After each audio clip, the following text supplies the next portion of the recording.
Vous êtes chaud? Ouais. Voilà, tiens. On va vous présenter un petit gars, mais bon, pour lui, c'est pas la taille qui compte, car c'est un très grand humoriste. Hugo Evans, avec un magnifique sketch, vu qu'on va pas se mentir, c'est quand même assez drôle, moi aussi, écoute ça. C'est un pingouin, il se prépare derrière, il s'assied, il meurt. Non, pas très drôle. Moi, je pense que Hugo Evans sera vachement plus drôle avec son sketch Grandi.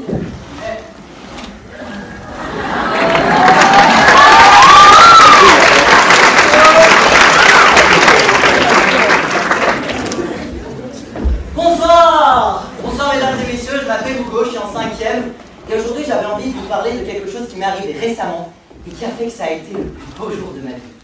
Je parle bien entendu de cette étape cruciale dans la vie d'un homme, de cette expérience incroyable qui forge le caractère et qui vous marque à tout jamais. Bon, je pense que tout le monde a compris que je parlais de mon passage à la table des adultes à une fête de famille. Et oui, j'ai enfin pu quitter la fameuse table des enfants. Alors, pour ceux qui ne situeraient pas bien la table des enfants, qu'est-ce que c'est? C'est une table, mais, particularité intéressante, qui a la taille d'un tabouret. Et il y a 10 enfants qui mangent tout autour, serrés comme ça, avec le genou qui colle à l'intérieur de la table. Enfin bref, c'est insupportable. Ensuite, cette table, on la met le plus loin possible de celle des adultes. Et on ne s'en occupe plus du tout. Enfin bref, je dirais que la table des enfants, c'est un petit peu un message des parents à leurs gosses pour leur dire à quel point ils n'en ont mais rien à foutre d'eux. Mais Michel, alors pour la soirée de vendredi, j'ai pensé faire appel à un traiteur que je connais, que j'aime beaucoup, qui va nous préparer des bonnes petites choses, entrée, plat, dessert, enfin tu vas voir, on va se régaler, on va passer une soirée mémorable. Et pour les enfants, t'inquiète pas, on trouvera bien un truc dégueulasse à réchauffer, à leur mettre dans une assiette en plastique. Bien sûr, attends, saucisse, compote pour les kids, moi je dis quelques chips pour les féculents, ils sont contents. Ça passe comme une lettre à la poste, et encore, qu'est-ce qu'on s'emmerde? On réchauffe des spaghettis, on fout du ketchup, hein, puisqu'en dessert, ils sont contents. Hein. Allez, à vendredi. Non mais, la table des enfants, quoi. Ah, mais c'est tout un monde, quoi. Mais moi j'adore être là, un gosse de 6 ans à droite, un autre de 4 à gauche, c'est super pour avoir une discussion bien constructive. Oui, parce que quand tu es l'aîné à la table des enfants, ce qui était mon cas, tu dois te mettre à côté des plus jeunes pour garder un œil sur eux. Et comme ça, les adultes peuvent picoler en paix. Sinon, ce que je préfère sur les tables des enfants, c'est les sets de table. Parce que les sets de table, c'est des petits dessins à colorier. Il y a le crayon, le sang, enfin c'est super quoi.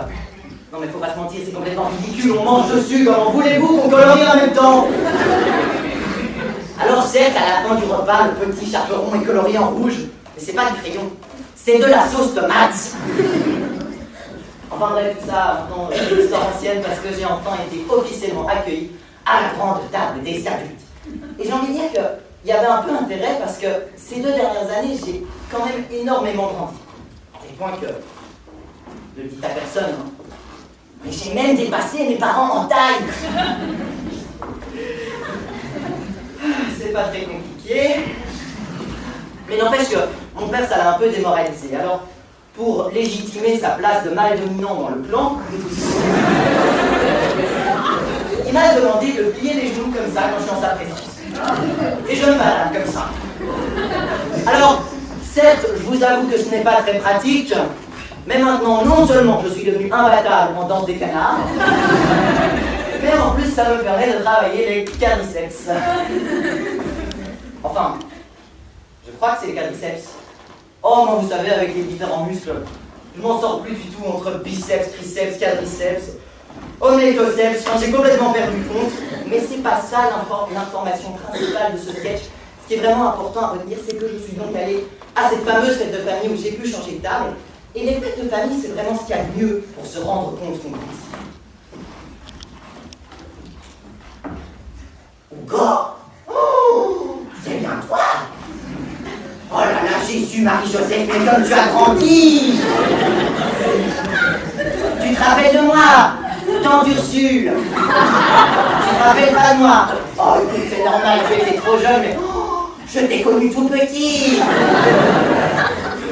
Alors ça, combien de fois j'ai pas entendu cette phrase, je t'ai connu tout petit. Mais ça devient un peu saoulant quoi, à la longue j'ai l'impression que tout le monde m'a connu tout petit. Genre la planète entière était là à ma naissance et m'a vu bébé, braillant, bavant, à moitié à poil. C'est pas très valorisant quoi. Je sais pas, on m'a menti, il n'y avait pas assez de place dans le petit hôpital d'Ixelles pour tout ce monde. Vu le nombre, j'ai dû naître, je sais pas moi, dans l'appartement de Java, de moi.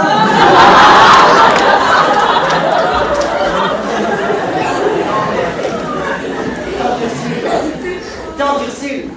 Tout le monde a sa tante Ursule. Mais si, vous savez bien, c'est cette vieille tante que tu ne connais absolument pas, mais qui vient de parler comme si vous vous étiez vu la veille, qui était certainement ton oncle avant d'être ta tante, qui insiste absolument pour que tu te mettes dos à dos avec ton père pour qu'on voit lequel est le plus grand, et qui n'a qu'une seule passion dans la vie, te poser des questions gênantes. Et sinon, une petite amoureuse. Et comment ça va les examens?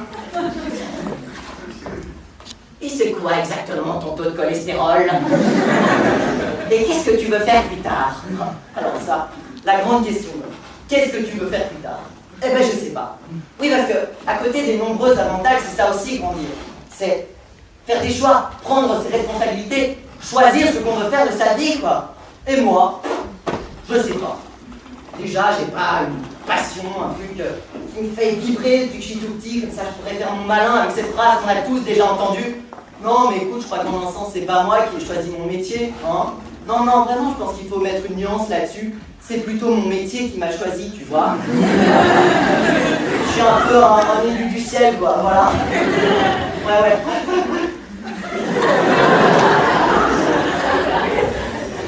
C'est pas ça, moi.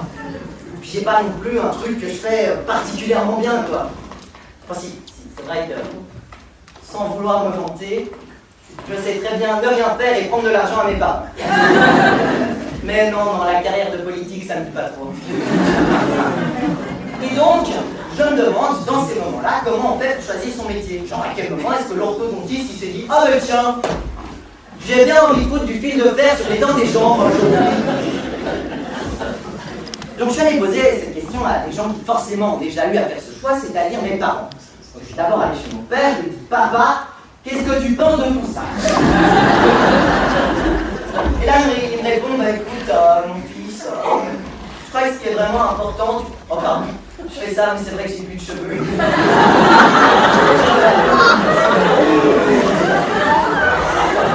Je pense que ce qui est vraiment important, tu vois, c'est que tu choisisses avant tout un métier qui te plaît. Parce que si tu choisis quelque chose qui te plaît, bah, tu n'auras jamais vraiment l'impression de travailler, ce sera tous les jours joie, rigolade et folie, quoi.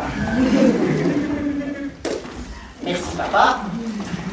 Non, ça partait d'une bonne intention, hein, mais bon, ça n'a pas aidé à choisir parmi tous les métiers qui existent dans l'univers intersidéral, quoi. Et pourtant, j'imagine qu'il n'en existe pas des masses non plus. Je sais pas combien il y en a d'ailleurs. Ah bah c'est une bonne question ça. Ah bah si, je sais, je suis bête. Il y en a 3. Ah si, chez moi il y en a 3. Parce qu'après mon père, je suis allé voir ma mère, et ma mère, elle a toujours été très claire là-dessus. Écoute Mathieu, Justin, Samuel. Non, c'est pas ça. Attends, t'es qui toi encore? Non, ne dis rien, je m'en fous. Alors, tu sais bien sûr que maman a beaucoup souffert pour toi et pour t'offrir de bonnes études. Et qu'elle t'aime beaucoup et qu'elle est très tolérante. Mais si tu ne fais pas médecin, ingénieur ou avocat, je te déshérite. Et sois encore heureux, mon jeune ami, parce que plus tard, je te laisserai épouser qui tu veux. Si ça ne tenait qu'à moi, ce serait mariage forcé pour tout le monde. Et entre ces deux versions des faits qui diffèrent un petit peu, ben, je vous avoue que je ne sais pas quoi faire. Et je suis complètement tiraillée par cette question. Ça m'obsède, ça m'angoisse. Je ne sais pas quoi faire. Et dans ces moments-là, je repense à l'enfant de 5 ans qui est en moi, et qui est en chacun de nous d'ailleurs, sauf peut-être en tant qu'Ursule. Et cet enfant de 5 ans, qu'est-ce qu'il me dit? Maman, regarde-toi. T'as grandi mais t'as rien compris. T'étais pas bien petit quand tu revenais avec tout le bac à sable de l'école dans les godasses? Que t'étais encore assez naïf pour accepter de manger à la table des enfants et que tu coloriais même les steaks de table? Au moins tu t'embêtais pas avec ce genre de futilité de grand. Oui, alors, petite parenthèse, j'utilisais déjà le mot futilité quand j'avais 5 ans. Voilà. Faites pas attention. Et en même temps, il a raison, quoi. C'est vrai qu'on était petits, on était bêtes, on était naïfs, on était ignorants, on était dépendants. Mais mon Dieu, quoi. Qu'est-ce qu'on était bien. Moi, j'ai pas envie de m'embêter avec ce genre de questions, j'ai pas envie de prendre des décisions, j'ai pas envie de prendre mes responsabilités. J'ai juste envie de vivre, quoi. Alors ce soir, devant vous, je vais prendre une décision très importante. De choisir de faire comme Peter Pan. Et de ne plus jamais grandir. De rester petit toute ma vie. De rester un petit enfant de 5 ans pour le restant des jours. Alors vous m'excuserez, mais je vais me coucher. Parce qu'il est tard déjà, les petits garçons de mon âge.